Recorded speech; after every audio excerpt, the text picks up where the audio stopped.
যাক দেখা যাক ভাই সবাই তাহলে এই আপু ছেলেদের মাথা কখনো ফাটাইছেন? হ্যাঁ। কি বলে ছেলেদের বলে আমার মাথা ফাটাই ফেলছে। এখন কি আপনার মাথা ফাটাই আরে কি বলেন, আমার মাথা কেন ফাটাবেন? আপনার জন্য আমি বল চ্যালেঞ্জ আনছি, আপনি আমার মাথায় যদি ফাটাই দেন তাহলে চ্যালেঞ্জ দিবে কে? তাহলে আপু আপনি কি আমার সামনে পটগুলো দেখতেছেন? আমার হাতে 5টা বল আছে, ঠিক আছে? রুলস হচ্ছে আপনি এই বল মেরে যতগুলো পট ফালাইতে পারেন প্রত্যেকটা পটের জন্য কত করে দিব? 20 টাকা করে দিব। আপনি কয়টা ফালাবেন? দেখা যাক। দেখা যাক। শিওর আছে হাতে?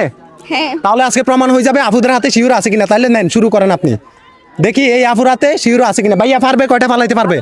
2-3টা বল। হ্যাঁ হ্যাঁ পারবে ভাই? জানি না ভাই। জানেন না ভাই, কি বলছেন? পারবে না ভাই, একটাও পারবে না। বুয়া, বুয়া। আচ্ছা যাই হোক, আজকে দেখা যাক এই আপু কয়টা ফালাইতে পারে। আচ্ছা যাই হোক আপু আপনি শুরু করেন, শুরু করেন তাহলে। আচ্ছা আপু এক চোখে দেখতেছে, হ্যাঁ, দেখেন দেখেন এক চোখে দেখতেছে। মার আচ্ছা যাই হোক, একটা মিস আপু, আরো 4টা আছে, টেনশন নাই। দেখি আমার ক্যামেরাম্যানের মাথা ফাটাই দিয়েন না, আমার ক্যামেরাম্যান কিন্তু আতঙ্কে আছে। হ্যাঁ